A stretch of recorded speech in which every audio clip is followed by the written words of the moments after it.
Stephen Smith. A landmark ruling by High Court Judge Justice Sanil Kissoon has found that the country does not have an insurance package from Exxon's affiliate Esso that meets international standards. Justice Kissoon made this conclusion after reviewing documents presented to his court in a case filed by two Guyanese applicants last year, September. In that case, two citizens called for the court to examine Esso's compliance with the insurance provisions of its LISA Phase 1 permit. The court found Esso to be in breach of the provisions which called for an unlimited parent guarantee agreement. Esso had also sought to convince the court that Guyana was in receipt of a credible insurance package from Ancon UK Limited, an ExxonMobil subsidiary. The energy package policy covers the LISA Phase 1 and Phase 2 projects.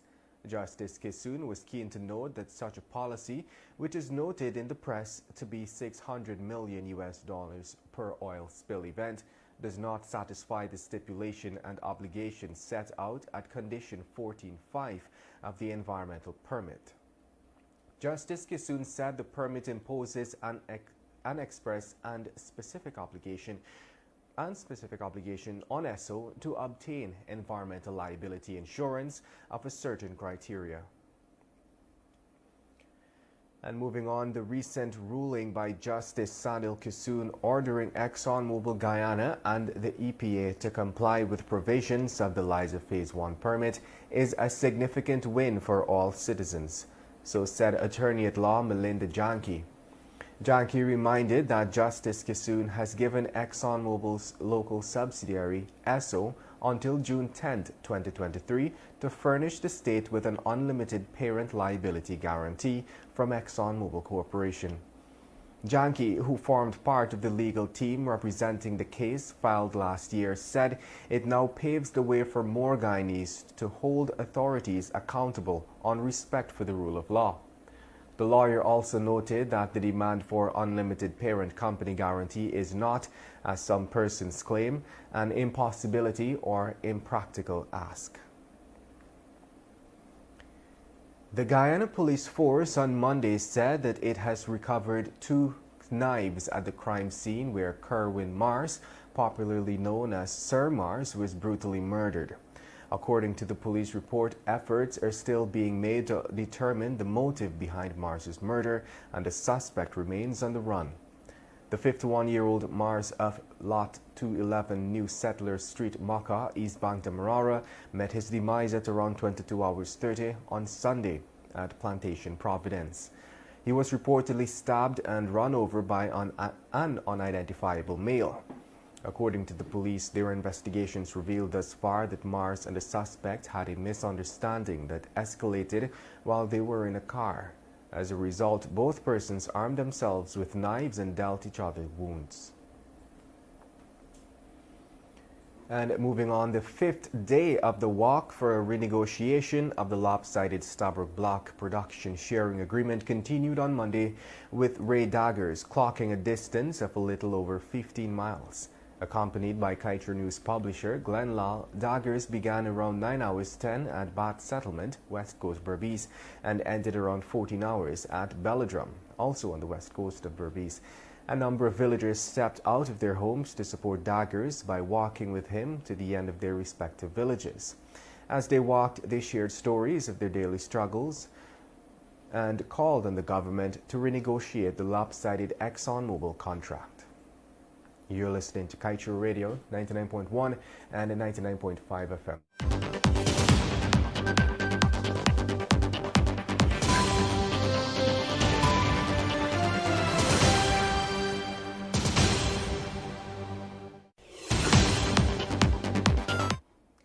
"30-year-old Kesey Edwards, a laborer of Friendship, East Coast Demerara, and former policeman Mark Cromwell, called Diamond or Demon, a 41-year-old businessman of Vigilance, East Coast Demerara.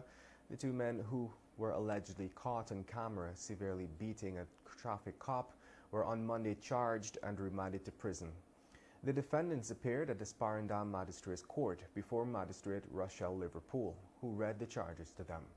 Edwards and Cromwell are accused of assaulting Constable Harlequin on May 5th at the Pleasance line top. And the first hearing of a legal challenge against the Environmental Protection Agency permit granted to ESSO for the construction and operation of a 12-inch natural gas pipeline will take place on Thursday in the High Court. The pipeline is a component of the government's gas-to-energy project and was authorized by the EPA on November 25, 2022. Two citizens, Elizabeth Dean Hughes and Vanda Radzik, on March 27, filed the proceeding through their lawyers Melinda Janke, Abiola Wong Innes, and Joel Ross. The citizens are seeking an order of certiorari to quash the decision made by the EPA to award an environmental permit to ESSO to undertake the gas-to-energy project activities on the grounds, inter alia, that the decision was in breach of the provisions of the Environmental Protection Act and, more particularly, the Environmental Protection Regulations. The installation of the Demerara Harbour Bridge's Span 9 is a massive undertaking that requires adequate preparatory measures. Span 9 being transported to its mooring location south of the Demerara Harbour.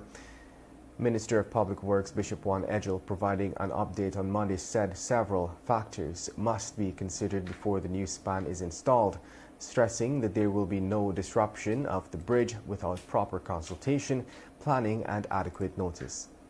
Minister Edgell told the Department of Public Information that the technical team is putting systems in place for a speedy and effective installation. Meanwhile, the government of Guyana on Monday announced that it has made its second withdrawal from the Natural Resource Fund this year. Some $200 million, equivalent to 41.6 billion Guyana dollars, was withdrawn, bringing the total withdrawn so far for 2023 to 83.2 billion Guyana dollars. Senior Finance Minister Dr. Ashni Singh, in making the announcement, said that pursuant to Section 16 of the NRF Act 2021, the $200 million, equivalent to 41.6 billion, has been transferred from the Natural Resource Fund to the Consolidated Fund to finance national development priorities. In February, government made its first withdrawal for the year, amounting to 41.6 billion Ghana dollars. And opposition leader Aubrey Norton has lambasted Vice President Bara Jagdeo for displaying what he deemed grave ignorance regarding the recent High Court ruling on the parent company guarantee for the Stabroek Block oil operations. Norton was at the time addressing supporters of the APNU on Sunday evening at the launch of the Georgetown campaign for the upcoming local government elections. He said that Jagdeo at his press conference on Thursday spoke of unlimited insurance, whereas the judge in his ruling made no mention of such a thing. The opposition leader explained that there must be a parent company guarantee, and even though there is an insurance policy in place, ExxonMobil must cover the costs, which its limited liability company, which is ESSO, will not be able to cover. And just before we go, we must turn the pages of today's Kaieteur News to page 7, dedicated to being blunt.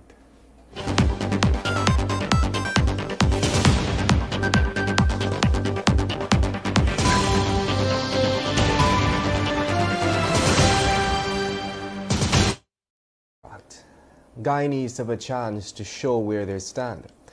One man walking the walk from Berbice to Essequibo. It's time for Guyanese to stand up and walk for their rights. Time to stop talking and time to start walking. The world is watching, Guyanese. Are you moving? And that brings us to the end of today's News at Noon.